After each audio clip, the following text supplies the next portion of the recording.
अब जो है हम लोग स्टार्ट करते हैं एलिवेशन ऑफ बॉइलिंग पॉइंट। ठीक है, तो एलिवेशन ऑफ बॉइलिंग पॉइंट क्या होता है इसको हम लोग समझेंगे, लेकिन उससे भी पहले समझेंगे कि बॉइलिंग पॉइंट क्या होता है। ठीक है, तो बॉइलिंग पॉइंट क्या होता है, वाटर को जब हम क्या करते हैं, हीट करते हैं। ठीक है, तो जैसे लिक्विड को हीट करते हैं, लिक्विड को जब हीट करते हैं तो क्या में होता है, गैस में। ठीक है, तो ये चीज़ जो होता है वो बॉइलिंग पॉइंट होता है। कोई टेम्परेचर पर यहाँ पर क्या होगा, हीट होगा। ठीक है, तो इसको बोलते हैं बॉइलिंग पॉइंट। ठीक है, अब जो है इसको थोड़ा सा अच्छे से समझते हैं, एलिवेशन ऑफ बॉइलिंग पॉइंट क्या है। तो एलिवेशन ऑफ बॉइलिंग पॉइंट का मतलब है कि when any solute dissolve in pure solvent then the number of molecule of solute and solvent will be increase. ठीक है, अब ये क्या है कि व्हेन एनी सॉल्यूट, कोई भी सॉल्यूट को अगर डिजोल्व कर रहे प्योर सॉल्वेंट में, ठीक है, तो then the number of molecule, तब जब नंबर ऑफ मॉलिक्यूल यानी सॉलिड का जो मॉलिक्यूल होंगे, number of molecule and solvent will be increase, तो क्या करेंगे, वो भी इंक्रीज करेंगे। ठीक है, और देन तब क्या होगा, the boiling point of solution also increase, तब बॉइलिंग पॉइंट यानी सॉल्यूशन का बॉइलिंग पॉइंट होगा वो भी क्या करेगा, इंक्रीज करेगा। और ये जो फिनोमेना होता है इसी को बोलते हैं एलिवेशन ऑफ बॉइलिंग पॉइंट। ठीक है, तो ये चीज़ आपको समझ में आ गया होगा। अब इसके लिए जो है राल्स ने लॉ दिया है। ठीक है, एलिवेशन ऑफ बॉइलिंग पॉइंट के लिए क्या दिया है कि there are two laws for elevation of boiling point discuss by राल्स।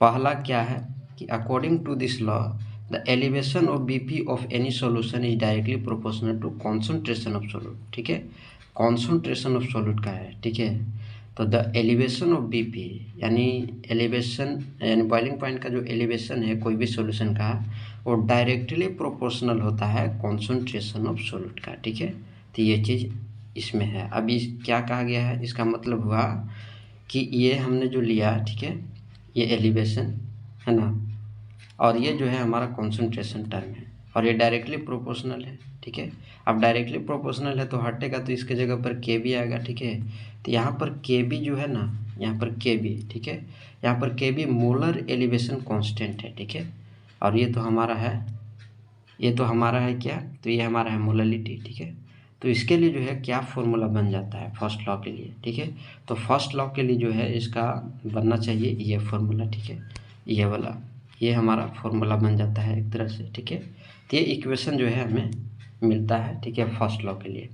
अब यहाँ पर टीबी क्या है, तो टीबी जो है एलिवेशन ऑफ बॉइलिंग पॉइंट है। ठीक है, एलिवेशन ऑफ बॉइलिंग पॉइंट। ठीक है, और यहाँ पर तो और ये क्या है, तो ये हमारा है मोलर एलिवेशन कांस्टेंट। ठीक है, मोलर एलिवेशन कांस्टेंट। ठीक है, और यहाँ पर जो सी एम जो है ये हमारा कॉन्सेंट्रेशन है। ठीक है, यानी कॉन्सेंट्रेशन ऑफ सोल्यूट है, यानी मोललिटी। ठीक है, तो ये जो है हमारा हो जाता है, ये पूरे है, ये पूरे है एलिवेशन ऑफ बॉइलिंग पॉइंट। ठीक है, तो इस तरह से जो है इसका इक्वेशन बन जाता है। ठीक ना, अब जो है सेकेंड भी है, तो सेकेंड क्या है उसको भी हम लोग देख लेते हैं। सेकेंड लॉ वही चीज़ यहाँ पर लिखा हुआ है ना, ये जो है हमारा एलिवेशन ऑफ बॉइलिंग पॉइंट है, और सी एम जो है कॉन्सेंट्रेशन ऑफ सोल्यूट है, और के बी जो है मोलर एलिवेशन कांस्टेंट है। ठीक है, अब सेकेंड लॉ क्या है, तो सेकेंड लॉ की भी हम लोग डिस्कस करते हैं। सेकेंड लॉ क्या है कि अकॉर्डिंग टू दिस लॉ, इनके अनुसार क्या कि if molecular mass of different substance is dissolve in definite amount of any solvent, ठीक है, तो देन बीपी ऑफ सॉल्यूशन भी सेम क्या हो जाता है, सेम हो जाता है। ये क्या इन्होंने कहा है इसको भी हम लोग समझते हैं। ठीक है, तो सेकेंड लॉ के लिए क्या बन जाता है फॉर्मूला, तो डेल्टा टी बी और is equal to K B into छोटा ए इंटू 1000 बटा बी इंटू ए। तो ये चीज़ जो है ये इक्वेशन जो है बहुत इंपॉर्टेंट है, इसी पर जो है न्यूमेरिकल बनेंगे। ठीक है, अब इसमें ये जो छोटा ए है ना, ये मास ऑफ सोल्यूट है। ठीक है, इसको ध्यान रखना है, मास ऑफ सोल्यूट है ये। ठीक है, मास ऑफ सोल्यूट है, और इसमें जो बी है वो मास ऑफ सॉल्वेंट है। ठीक है, तो मास ऑफ सॉल्वेंट। ठीक है, और एम जो है मॉलिक्यूलर मास ऑफ सोल्यूट है। एम क्या है, मॉलिक्यूलर मास ऑफ सोल्यूट, तो इसको जो है लिख लेना है क्या है, मॉलिक्यूलर मास ऑफ सोल्यूट। छोटा ए क्या है, मास ऑफ सॉल्यूट है, बी क्या है, मास ऑफ सॉल्वेंट है, और एम जो है मॉलिक्यूलर मास ऑफ सॉल्यूट है। ठीक है, तो इसको ध्यान में रखना है, इसी से जो है न्यूमेरिकल बनेगा। ठीक है, तो चलिए हम लोग एक न्यूमेरिकल इस पर देखते हैं। तो अब ये न्यूमेरिकल है, न्यूमेरिकल क्या है कि 100 gram benzene is dissolve in 300 gram of water, तो find the elevation of boiling point. इसका बॉइलिंग पॉइंट जो है फाइंड करना है। तो सबसे पहले गिवन है, क्या क्या गिवन है उसको हम लोग लिख लेते हैं। तो यहाँ पर बेंजीन, यानी बेंजीन मतलब C6H6, ठीक है, तो ये हो गया, यानी छोटा ए इक्वल टू कितना है 100 ग्राम, ठीक है, और बी कितना है तो 300 ग्राम, ठीक है, और यहाँ पर डेल्टा टी बी जो है वही फाइंड करना है। ठीक है, यानी एलिवेशन ऑफ बॉइलिंग पॉइंट ही हमको क्या करना है, फाइंड करना है। ठीक है, तो इतना चीज़ जो है गिवन है। अब इसको जो है हम लोग सोल्व करते हैं, देखते हैं। तो यहाँ पर अब छोटा एम की भी बात नहीं हुआ, छोटा एम निकालेंगे, ठीक ना, तो मोलर मास ऑफ बेंजीन निकालेंगे तो पता चलेगा। तो चलिए हम लोग इसको देखते हैं। तो अब इसमें जो है छोटा एम पहले निकाल लेते हैं, तो यानी मोलर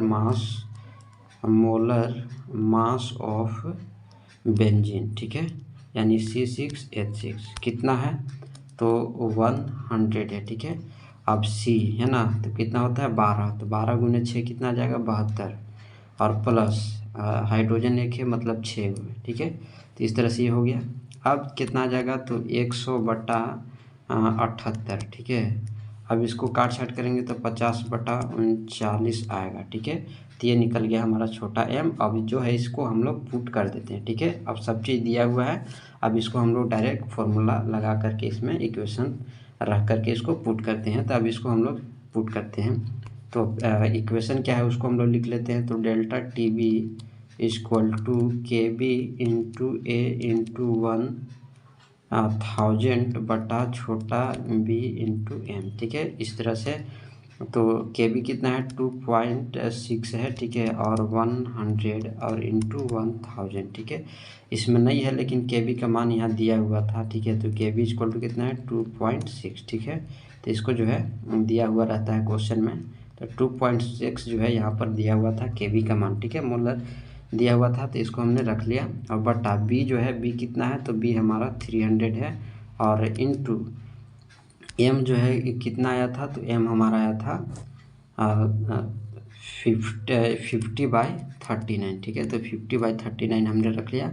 और ये 39 जो है ऊपर चला जाएगा, ठीक है, और ऊपर चलने जाने के बाद इसको काट छाट कर देना है। तो ये 1 0 से 1 0 गया, और 1 0 से 1 0, और 1 0 से 1 0, ठीक है, और 39 ऊपर है, तो 39 इंटू 26 और इंटू 1 0 ऊपर बचा है, ठीक है, और ये नीचे, तो 3 गुने 5 बचा है, और इसमें हमने पॉइंट उड़ाया तो 1 0 नीचे आएगा, यानी ये ख़त्म हो जाएगा। ठीक है, तो ये चीज़ जो है इतना बचा। अब इसको जो है मल्टीप्लाई कर देंगे, ठीक है, तो इसको मल्टीप्लाई करेंगे तो आंसर आ जाएगा। तो मल्टीप्लाई करने पर जो है इसका आएगा 100/9, ठीक है, तो 109 आएगा, और ये के यहाँ पर लिखाएगा, ठीक है, इसका यूनिट के।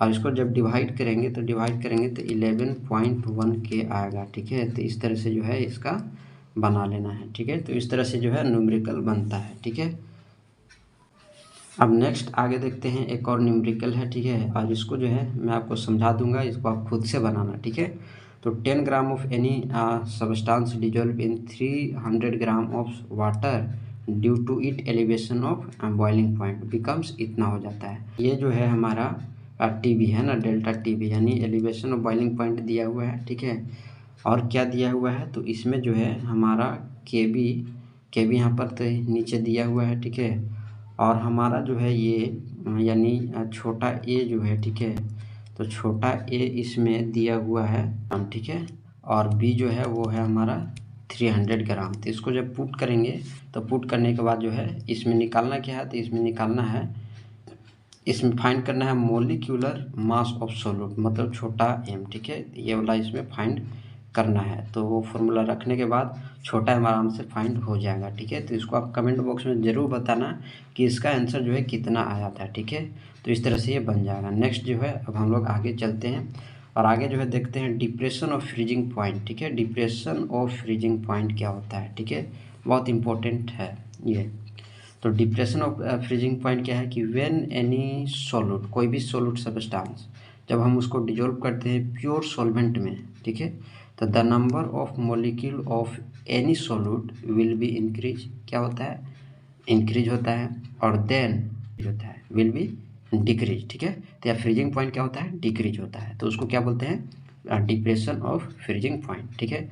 तो यानी when any solute substance dissolve in pure solvent, यानी कोई भी सॉलिड सब्सटेंस को प्योर सॉल्वेंट में डिजोल्व करते हैं तो क्या होता है, तो the number of molecule of any solute, तो सॉलिड के जो मॉलिक्यूल के जो नंबर होते हैं वो क्या होते हैं, इंक्रीज होते हैं, और जो एफपी है यानी फ्रीजिंग पॉइंट है वो डिक्रीज होते हैं। तो ये होता है डिप्रेशन ऑफ फ्रीजिंग पॉइंट, ठीक है। तो इसको जो है ध्यान में रखना है। अब इसके लिए जो है रॉल्स ने लॉ दिए थे, क्या दिए थे कि the same amount of different substance are dissolve in equal amount of solvent then the depression of F P are same, ठीक है। तो ये जो है इन्होंने कहा था। अब तो यहाँ पर जो है अब एफ पी है ना, तो इसके लिए क्या लेंगे, पीछे की तरह ही होगा, तो टी और यहाँ पर एफ लेंगे, ठीक है। ये क्या है, तो डिप्रेशन ऑफ फ्रीजिंग पॉइंट है, ठीक है। तो ये टी एफ हो गया और इक्वल टू के एफ अब यहाँ पर होगा, ठीक है। अब के एफ यहाँ पर क्या होगा, मोल डिप्रेशन कॉन्स्टेंट होगा, ठीक है। तो के एफ इंटू छोटा ए और ये 1000 और बटा छोटा बी और एम वही रहेगा, बस यहाँ पर एफ है ना फ्रीजिंग पॉइंट के लिए जो है ये हो जाएगा, ठीक है। तो ये जो इक्वेशन है बहुत ही इंपॉर्टेंट है, इसको जरूर लिख लेना है, ठीक है। यहाँ पर ये क्या है, तो ये चीज़ है डिप्रेशन ऑफ फ्रीजिंग पॉइंट, ठीक है। और यहाँ पर के एफ क्या है, तो मोल डिप्रेशन कांस्टेंट है, और बी वही है सॉल्वेंट, और ये सॉल्यूट है, और ये हमारा कॉन्सेंट्रेशन है ना। तो ये जो है ये ध्यान रखना है। तो इस तरह से ये इसका इक्वेशन बनता है, और इसी पर जो है अब जो है न्यूमेरिकल बनेगा। ये एक न्यूमेरिकल है, ठीक है। इसको आप खुद से बनाने का प्रयास करना, ठीक है। तो इसको आप खुद से बनाने का प्रयास करना। तो आगे हम लोग चलते हैं और देखते हैं कि ऑस्मोसिस है ना, ऑस्मोसिस क्या होता है, ठीक है। तो इसको जो है हम लोग देखते हैं। अब ऑस्मोसिस क्या होते हैं, तो दोज प्रोसेस वैसे प्रोसेस होते हैं इन विच, जिसमें the flow of liquid from higher concentration to lower concentration through SPM, ठीक है। एसपीएम मतलब सेमी परमिएबल मेम्ब्रेन, ठीक है। सेमी परमिएबल मेम्ब्रेन होता है एसपीएम, और एसपीएम मतलब those thin membrane by which solute and solvent are separated by true solution, तो उसको एसपीएम बोलते हैं, ठीक है। अब ऑस्मोसिस क्या है कि वैसे प्रोसेस होते हैं जिसमें जो लिक्विड का फ्लो होता है हायर कंसंट्रेशन से लोअर कंसंट्रेशन होता है, किसके माध्यम से, तो एसपीएम के माध्यम से। तो बाद है ऑस्मेटिक प्रेशर। ऑस्मेटिक प्रेशर क्या है, तो the pressure exerted on SPM, ठीक है, और pressure by solution in osmosis is called osmotic pressure. तो यानी the pressure exerted on SPM, ठीक है, यानी प्रेशर जिस पर एसपीएम पर एग्जर्ट हुआ है, ठीक है, और pressure by solution in osmosis is called osmotic pressure. अब इसको डिनोट किया जाता है इसके द्वारा, ठीक है। ये अब इसमें जो है और आगे चलते हैं तो लॉ आता है ऑस्मेटिक प्रेशर के लिए। क्या क्या लॉ है, तो इन 1887 में वान ठाप जो थे उन्होंने डिस्कवर किया था लॉ, किसके लिए, तो ऑस्मेटिक प्रेशर के लिए, ठीक है, जो निम्नलिखित है। अब इसमें फर्स्ट क्या है कि osmotic pressure directly proportional to the number of mole of solute, ठीक है। ऑस्मेटिक प्रेशर क्या होता है, डायरेक्टली प्रोपोर्शनल होता है number of mole of solute के, ठीक है। तो इस तरह से ये चीज़ हो गया, ठीक है। यहाँ पर ये क्या है, number of mole of solute है, और ये क्या है, ऑस्मेटिक प्रेशर है, ठीक है। तो ये चीज़ तो डायरेक्टली प्रोपोर्शनल होता है। सेकेंड चीज़ क्या है कि osmotic pressure is directly proportional to the temperature, इस तरह से, ठीक है। तो ये जो है सेकेंड।